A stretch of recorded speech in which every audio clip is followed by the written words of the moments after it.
Hey, what's going on, guys? It's Steve and welcome back to another video. And today we actually got, if I can get it out of my pocket, we got a spring tool here. You guys may be wondering what I am doing with the spring tool. Well, as you may know from the last video, I do have a Skybound Stratos. I mean, I don't know if it's the last video, depending on when I upload this video, but it's the weekend now, so I'm probably gonna record a couple videos. And I want to record a ground sesh because I have not had a actual ground sesh at all today. But what I want to be doing is actually V'ing my springs. So it's technically like crossing them. I mean, it is a variation of crossing springs, but it's more healthier for the springs. Like, the springs won't get intertwined with each other and it won't stretch them out as much, but it's more healthier than other variations of crossing springs, and lots of people say that it is actually the best one, but I guess we'll test it out today. Oh yeah, also the trampoline used to be over there, and then we moved it back to, with this trampoline, we moved both of them back over here. This was where the original one was, and then we just put that one behind it. Actually, the original one was there, we just moved this one up a bit, and then I also brought out the mini tramp. And yeah, oh, as you guys can see, oh wait, no, I shared this in the last video, the net was here. But the one disadvantage of the net is these things right here keep coming undone. Like these little strings, it's kind of hard to see, but like to put the net on, they keep coming undone. So if you guys have any suggestions in the video, if I'm doing it wrong or something, I don't even know. You guys can't even see how I did it, but then you can let me know because they're pretty loose. So my plan is, see how these springs are just like this? I'm thinking of putting it like this one will go into here. This one will go into here, so there'll be 2 in here, and then it'll just keep going. So 2 in here, 2 in here, 2 in here. Like you guys will see when it's done, but I'm gonna do a bounce test to see how high I can get without it, and then when I cross the springs, I'm gonna do a bounce test with it. Also, one disadvantage of having it by all these trees is, as you can see, it might be hard to see through the net, but there's all these like leaves and stuff that are getting inside the tramp, and it's kind of annoying. Like this one is just completely dirty from it, but hopefully that will not be too much of a problem. Okay guys, so I'm gonna be doing a bounce test right now. So this is without the springs crossed, and we'll see how high I'll be able to get. I'll try to do max height. Again, this tramp is not fully broken in yet because I only had it for just about 2 weeks. It's not like I'm jumping on it 24/7, so it's not fully broken in yet, but yeah.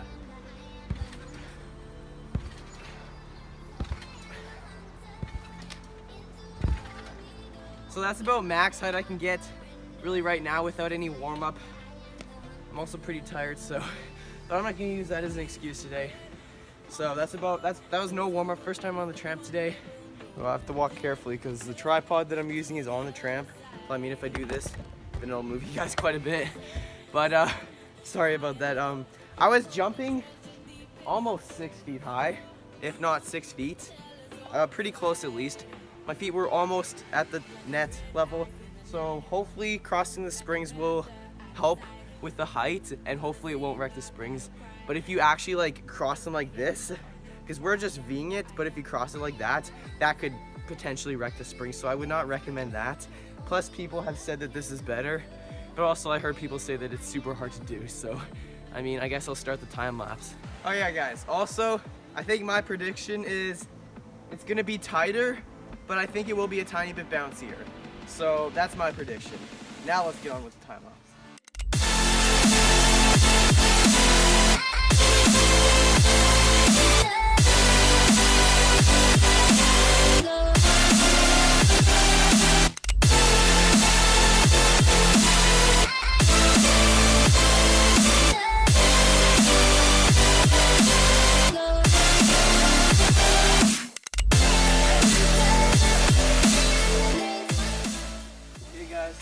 Last one.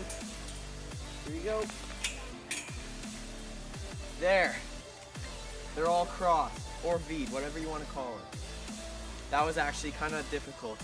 Okay guys, we have officially finished crossing the springs, and this hand is extremely painful right now. Like, holy crap, that was a little difficult, and probably the hardest part about this was, I'm holding a giant tripod right now, so it's gonna be hard to show you guys, but into here, like those little holes that the springs go into, trying to fit 2 springs into there was, not gonna lie, it was a bit of a struggle, but hey, we finished the springs we finished V'ing them, so I guess the only thing now to do is test it out to see if it's bouncier. Again, I think it's gonna be tighter, but a tiny bit bouncier.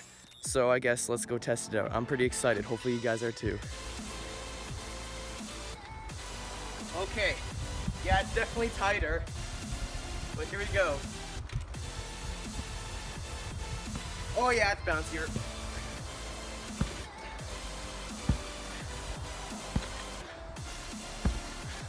Holy crap, it is a lot bouncier. Well, not a lot bouncier, but it definitely is tighter.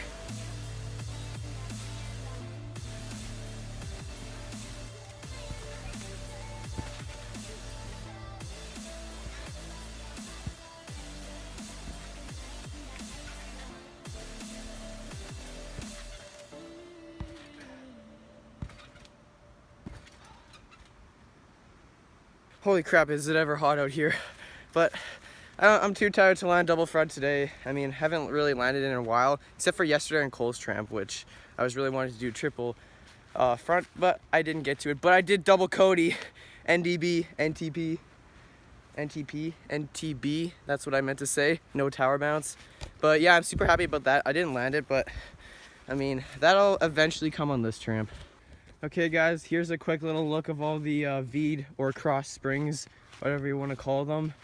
So yeah, the trampoline is definitely tighter, which is not that good for like kabooms or Codys, I guess, but it's, I don't know, it's a bit bouncier. I can definitely notice a change in the bounce than it was without the cross springs, but it's just a little bit tighter, which will hurt a little bit more if you land on your neck, which is a bit of a disadvantage. But some people like tight tramps.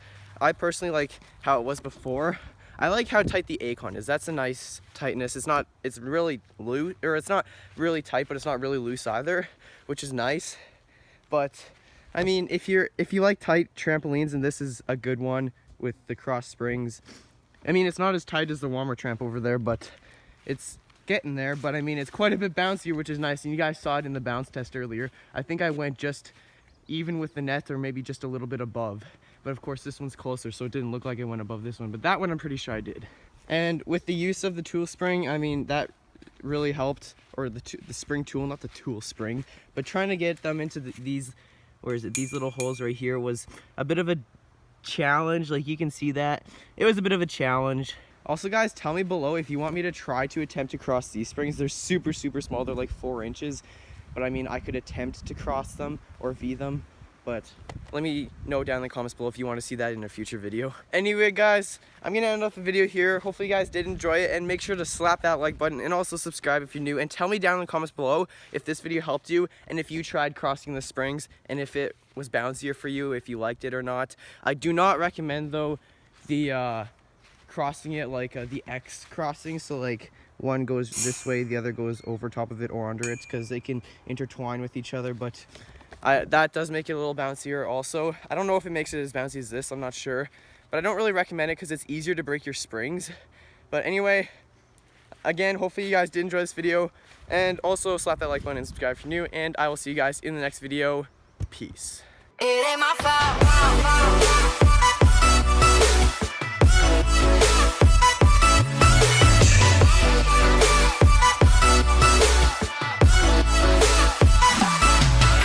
It ain't my fault you came in looking like that. You just made me trip.